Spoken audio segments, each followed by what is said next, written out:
Hey sports fans, Rideshare Commando. So you know how some people will hold a conversation with you just so they can have an audience? I just dealt with about 36 minutes of that. Now why did I deal with that? Because Uber made a foobar. You know how most of you have probably dealt with this before. Let me give you some tips to save you from the hour I just lost and blew the hell out of. So Uber will tell you 45 plus minute ride. If it's ever during rush hour, then that 45 plus minute ride is because of traffic. So you're getting paid a normal fee, but you're basically making 25 cents a minute or 24. That's it. Done. That's why it's 45, and it wasn't even 45 minutes. It's only 36 because Uber's app, like their GPS, horrible. If you do Waze, Google Maps, and Uber's app is by far the ugly stepchild, short bus riding helmets. I mean, yeah, it's bad. And it's very inaccurate. And so to I guess a slow Uber app that needs a little help to catch up. Everybody gets a trophy, yes. Because lobotomy by soup spoon, I swear to God. So their app is just a little bit touched. And it runs just a little bit slower. It still gets you there. It's just a little bit slower. So 30 minutes to them is 45 minutes to them is 30 minutes to any of the other apps. So don't be tricked on that. And I don't think this is intentional. That would require a certain level of foresight to trick people into taking those long rides and so on. I just think it's app incompetence. Programming. And they're a tech company. So, when it's rush hour, if you're in a boost zone, like a 1.6, 1.9, or absurd zone, then yeah, that's money. Because 50 cents a minute, that's a little bit different than 24. So, I will take those. 45-minute rides, 50 cents a minute, $2 a mile. Yeah, I'll take that. But I made the mistake of being human. And when I say being human, what I mean is your passengers don't give a damn about you. Here's a true fact. I interviewed 20 passengers, and I made sure 10 of them were from LA. If you can't tell, I've got a serious hate. I can't use the B word. I don't like LA people because their culture is not compatible with the culture out here, and they're poisoning the well.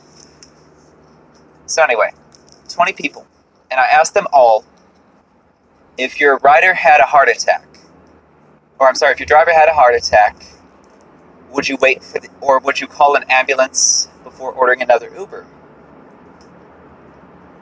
Would you wait for the ambulance to arrive before calling another Uber? And 19 of them said they would not wait for the ambulance. They would order another Uber. And one of them even said they would get into the Uber before the ambulance arrived. Now, if you're wondering how I got this information, I know how to disarm people verbally. I've been doing it all of my life, and I'm quite skilled at it. I try not to, unless I'm doing something important, like saving my own life or whatnot, because it is a manipulation tactic. It's a very effective manipulation tactic. Jesus. So, as far as the 45 plus minute rides, never ever take them during any sort of rush hour with any sort of red zone, anything like that. Never ever take them unless they come with a surge. Otherwise, you're just blowing the hell out of your hour. I could have had a $40 hour this last hour, but instead I've got to settle with $30. I'm not happy about that. This is my money-making time. Because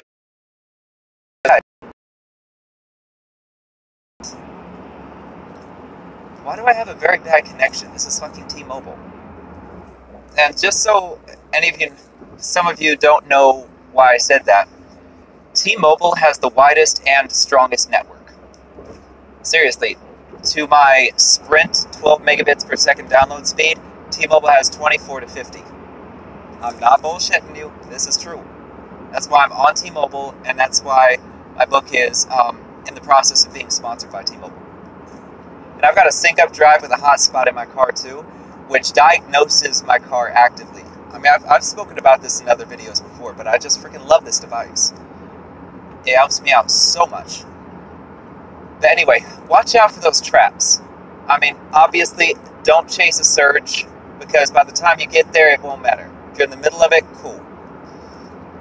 And unless you've got some kind of surge, boost, boom, then don't take those 45-minute rides. Otherwise, you will end up just like I did and losing some good money. And that good money adds up real quick. Plus, I had to deal with these two ladies, like 75% of the ride was this Brazilian lady. Well, 50% was her speaking in Portuguese to somebody. And the other part was her just dominating every conversation. Like, she would ask me, "Oh, so have you lived here long?" I've lived here most of my life, and I've been back for a year. And oh yeah, because I've been here for I hate those people. I mean, the only reason they ask you a question is so they have an audience to respond with. Like, that's it. And to me, that's horribly low class. If I ask you a question, I'm going to listen to it.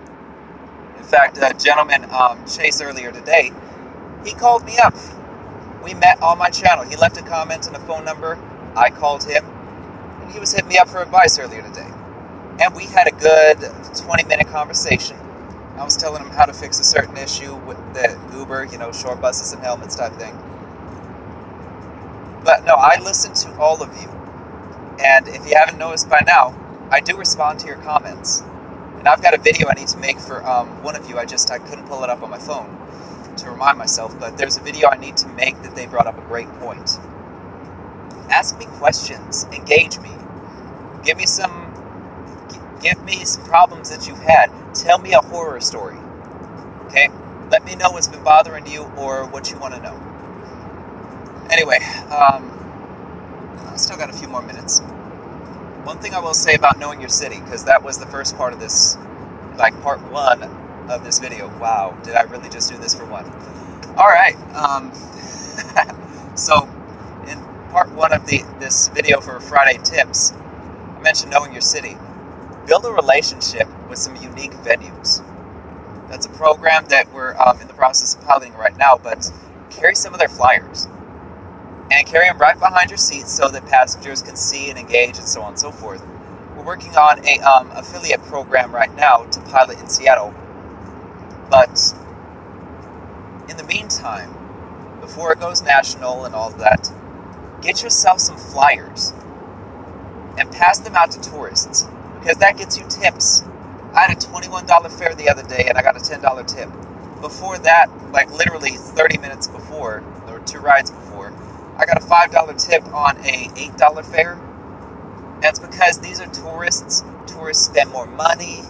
And when you can give them good recommendations with a story, like actually visit the venue and learn something about it, they are so appreciative.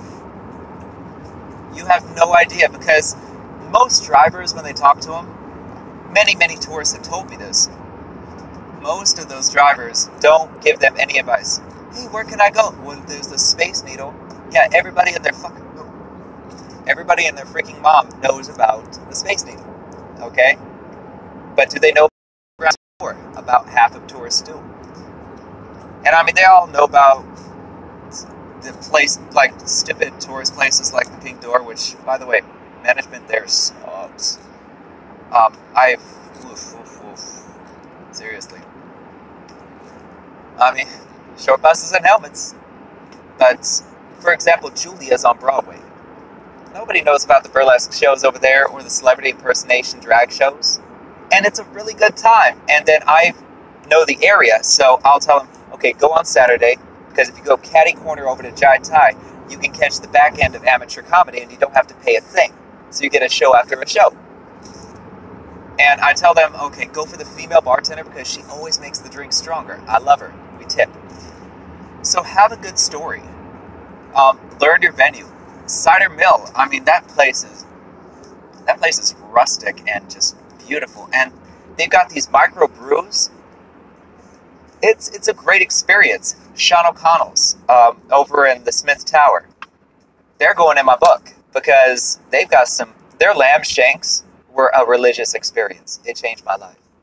I became a new person after walking out of there.